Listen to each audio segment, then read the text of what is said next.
Like I told you yesterday, I've read the statement of claim and the statement of defense of the Amuokpe case. The statement of claim of Amujaine, the people of Amuokpe versus Sagay people. Today, like I want to be very fast, I cannot take the witness statement of every person. The witness statement here, we have Amujaine Asagba is one of them. Then you have another Amuokpe person called Okorodudu. Then after that, you have William Egwegu of Amuokpe. Then the cross-examination of Okorodudu. Then you have Erute Ekperima. And that's all. Then you now have the defendant, Sittim Sagay, and the rest. If we are to take all of them, it will take our time. I just want you to know what each person said. The case is in the Supreme Court of Nigeria, in the Supreme Court of the Warri Judicial Division, holding at Sapele, before the Honorable Mr. Justice Louis Nwanchukwu Mbanefo, Pulsing Judge, Monday, the 21st day of September 1953, suit number W56/1953. I will always give you the suit number. Those of you saying fake documents, I don't know why you have not arrested me up to now. I've been waiting, thinking that with all your millions will come and pick me, that I'm broadcasting fake document. There's a crime now, you don't know. There's a crime, a big crime for broadcasting false information on the social media. So I cannot just come here and broadcast false information. Like I tell you, I go to the archive by myself and I will give you raw documents. If you feel that I'm lying, Ereku tried it now. I don't want to go far more than that. You understand? So if I post anything, I didn't say it, somebody said it. So if it is a lie, it is the person that lied, not myself. Because like I told you, that fundamental to the rule of evidence is that which can be asserted without evidence can be dismissed without evidence. And that it is a terrible sin against the human heart to believe in things without evidence. So now let's hear from Amujaine Asagba. Amujaine Asagba, like I told you, was the third in command to the Oroje of Okpe as at 1953 when this case was heard. Amujaine Asagba was somebody who ruled Amuokpe for very many years. He was a contemporary of the Ayomano, though Ayomano was older than him.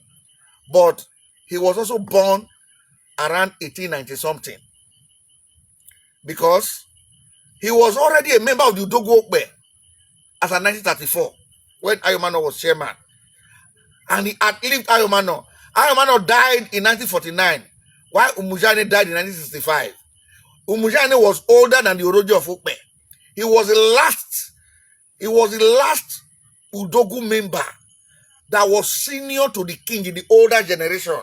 You know, when a king is crowned, a king will meet people that were already Okakuro and who were long before him. So he will first of all rely on the counsel of those one. You understand? That is why when I don't want to go into long story. Let me go straight because of this case. Now, PW witness Amujaine Asagba, African,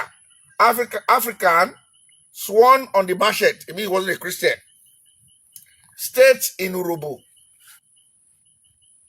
I live at Amuokpe, trader and vice president of the Western Urobo Appeal Court. I told you. So even at Western Urobo Division, he was vice president of the Western Urobo. I told you he was the third to the Oroje. Now, he said that there are three plaintiffs representing us in this case. They are Ejiro, William Egwegu, and Erute Ekperima. They represent the Amuokpe people. They were authorized to sue by the whole Amuokpe community. I know the defendant. I have known him for about 60 years. I told you that it's a very, and this is 1953. 60 years from 1953 means that around 18 something. He was the first son of Asagba. Asagba died in 1914 and he now took over. Now, I know the defendant, that is Sittim, that is Sagay. When his father first came to settle on our land, defendant identified by the witness looked about 75 years of age, that is Sittim. His father was a native of Ora in Benin province, and from there went to Ebrohimi in Benin River. From Ebrohimi, he came to settle about 60 years ago. Defendant's father ran to my father during the Benin River expedition, that is 1894. And the Sagay ran to what? To Amuokpe. Now, you Shakiris, you are fond of fabricating history. The history you people have been parading right from when I was young on Facebook, before I got this document. You said all of Amuokpe and Sapele land used to be the slave camp of Nana, and that Sagay was the head slave taking care of all of them. And that Ojegba used to be a slave under Sagay. Now, Ojegba and Sagay were not even on the same generation. It's Ojegba's son Asagba and Sagay, they were evil friends. And most of you have believed the story. See how they manipulate you with information to not cause crisis. Now, Sagay himself is saying this. If I'm lying, his son, Professor Sagay, is a professor of law, senior advocate of Nigeria. He can finish me just now. But he knows that this is their story. Good. Now, from Ebrohimi, okay, I was given the place where he lived by my father. The place given to him by my father is called Orishedere village. I told you before that Amuokpe was founded by two people, Ojegba and Orishedere. Orishedere was a brother of my father. He was an Urobo man from Amuokpe, like my father.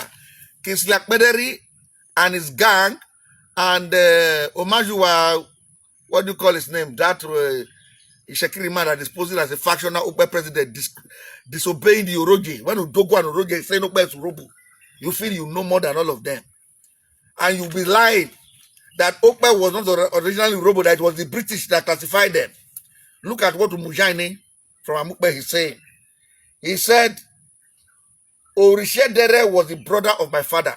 Now, Orishedere died before British colonialism.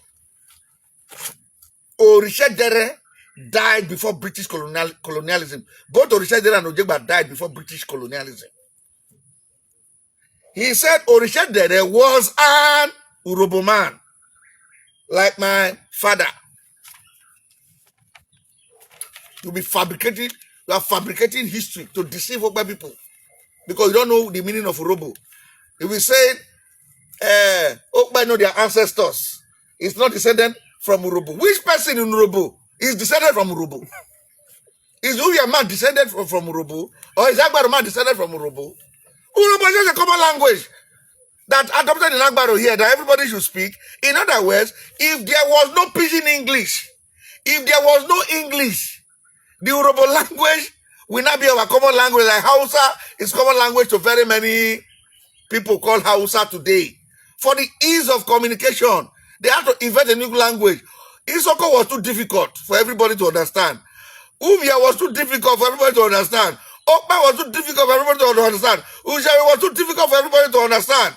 So all of them, led by Erwoko, who himself was a partly Okpe and Ubia man, Erwoko, who is the ancestor of Ugolo, Okwidiemo, Adagbasa, Danto Omiagwa, and Oviri, in Ugolo there, together with his son Itive, and they had to invent a new language for them, which they call the Agbaro language. I've given you the history before.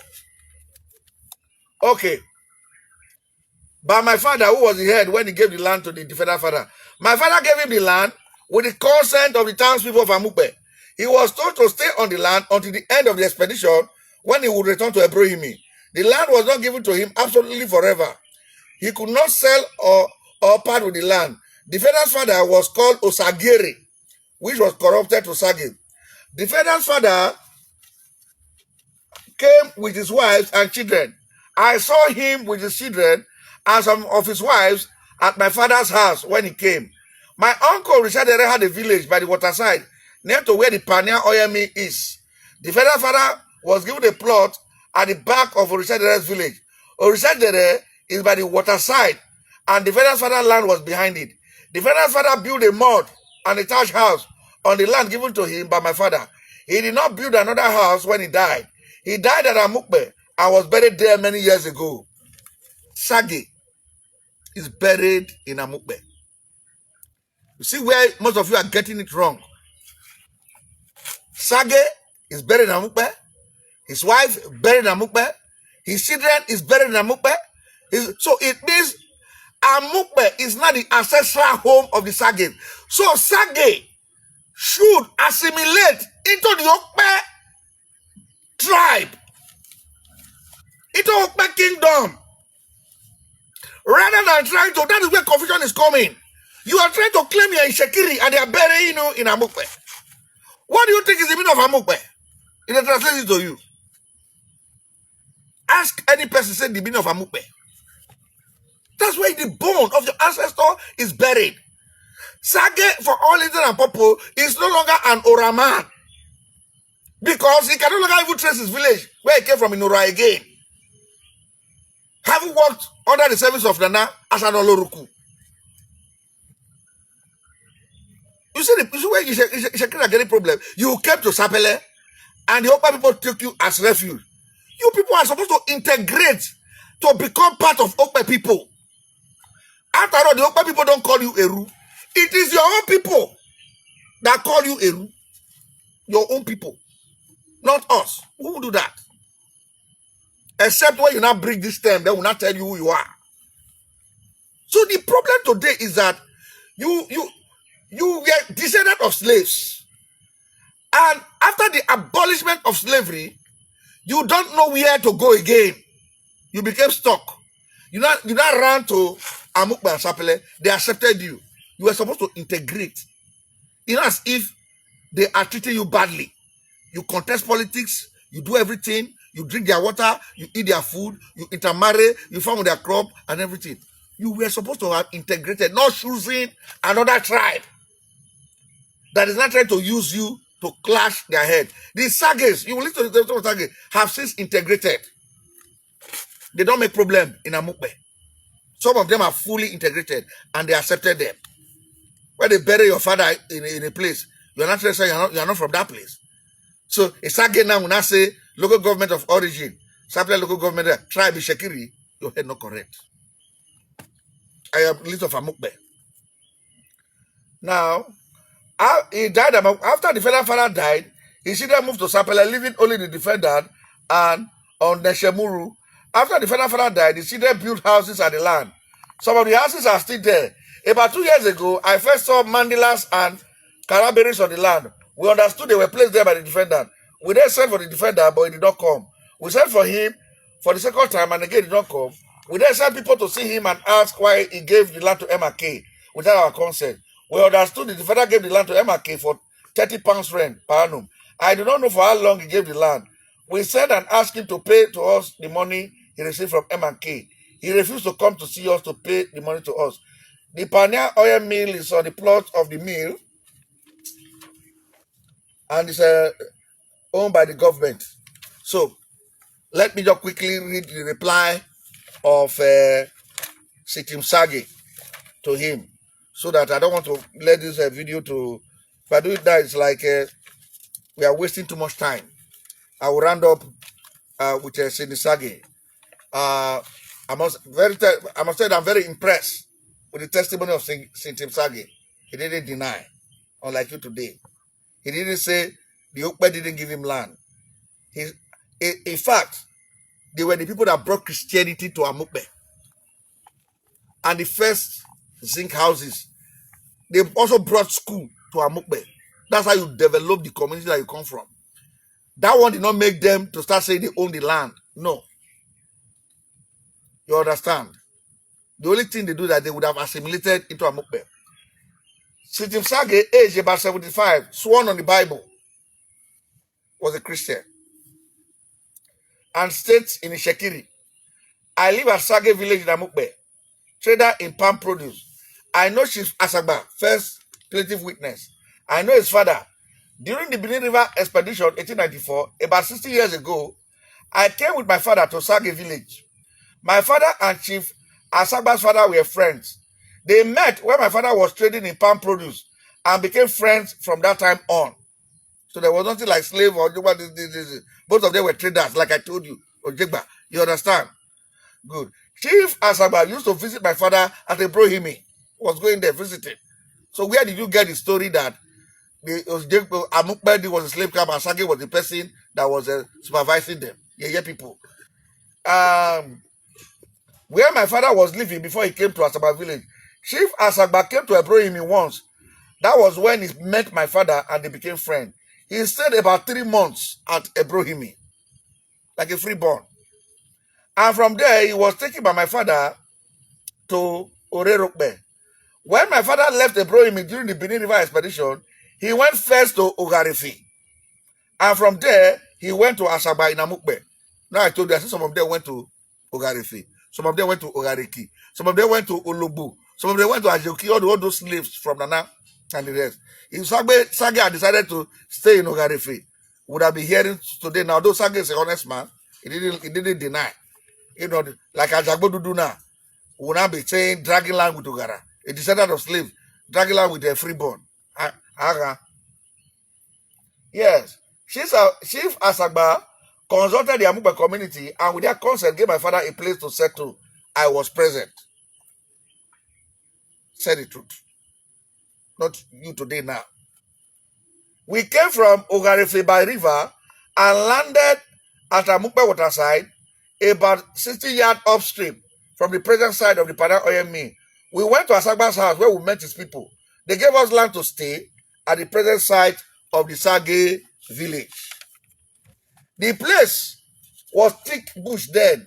The boundary of the land they gave to us runs along the boundary of the Paniato, an oil mill, and an Iroko tree. It's a tree by the path leading to Sapele and then the path to Ukpaga tree. From the Ukpaga tree, you veer to the right with Olubi tree on the boundary. The old path leading to Sapele is now formed into main motor road leading from Amuokpe to Sapele. When my father came to Amuokpe to settle, he came with about 60 people, composed of his wives, his children, and his retainers. Like the family of Jacob when they went to Egypt. 70 people. A whole 60 people as at 1894. A village. So you should imagine only one person came with 60 people. So you should imagine the people that came to Sapele. You understand? Which were received. Urubu Harbor, a whole 60 people part one. A whole 60 refugees. Some of his children were already grown up and had their own wives. There were 8 of his children who had our wives with us when we came with our father to settle as Amuokpe. All of us had children then. We came in about 10 canoes. Very good storyteller. When we arrived there, there was no village. Nobody was living there. We were the first to clear the place and to build on it. The first Baptist church was built in front of my house, which means they brought the first Baptist church to Amuokpe village. The first Baptist church was built after the first German Great World War, but before the influenza. That means the First World War. So which means the first Baptist church was built before around 1914. You understand? Later, the church was removed from there and rebuilt in its present site near the boundary. The first church was built of thatch, but the second one was corrugated iron sheet. Since the land was given to us, members of our family did not have to go and get permission from Amuokpe people before we build. The land was given to us to do what we like with it. Members of our family have made rubber plantation on the land. J.E. Sagay and D.O. Sagay, D.A. Sagay has orange plantation on the land. G.O. Sagay used to have a piggery on the land. We have never paid rent or tribute for being on the land. The land was given to our father for nothing. In other words, the land was given to our father as an absolute gift to use. You see the story? Now, the CMS church and school on the land were built by Ejiro Sagay, my father's eldest son. He did not obtain permission from Amuokpe person before he built the church. He built it after my father died in memory of him for the children to attend school. You understand? Good, very good family. My father's children contributed money for the church and school building. The house shown on our plan and the plantation, I will take the land given to my father by Asagba. I gave M and K a portion of the land for dressing logs. I gave the land for a year, and after the year expired, they came again for another. They have paid for the second year. The second year began about 6 months ago. Some time ago, we gave Mr. IT Palmer a portion of the land for dressing logs along the waterfront. He had left before M and A came. Amuokpe people used to roll their cask of oil through the road leading from Sapele Road through our land to the waterside and pay us 2 pence a cask each time they pass. If you can see, the story of Sagay almost rhyme with the story of Amujaine. That's how you know people who are telling the truth. If you hear of Wari case, Urobo will be saying this one. Ishakiri will be saying this one. Not near at all. And that was why the judge was not accusing Ishakiri of fabricating history. You see the story now. The only difference is this. He said, my father we gave them the land, not as a gift forever, is to stay for some time. But he said, no. Their father was a good friend of our father. When he visited my father, he stayed in Ibrahimi for 3 months. They gave us the land for free. They didn't ask us to pay anything. So, how do you know who is saying the truth? If they give you land to use for some time, the person will not allow you to bury your father there. He has buried his father. He has been trading. They built church, Catholic, they built Baptist church, schools, and even your children are accepting. So that is why the judge said he is only fighting for the right of what was given to him, right of possession. He didn't go beyond what was given to him. He didn't say you didn't give him the land. And that is what I want the people of Sapele to emulate. Agree that Amuokpe people gave you land. And this is the portion they gave to you. And you didn't challenge them. Not coming to set your Laraja without the permission of Yoroje and the Duke of Sapele. That's wrong. You're trying to cause problem. You have forgotten who you were, your root. The fact, if you are not Laraja in a strange land, that means, anyway, I don't want to use harsh words. We'll continue.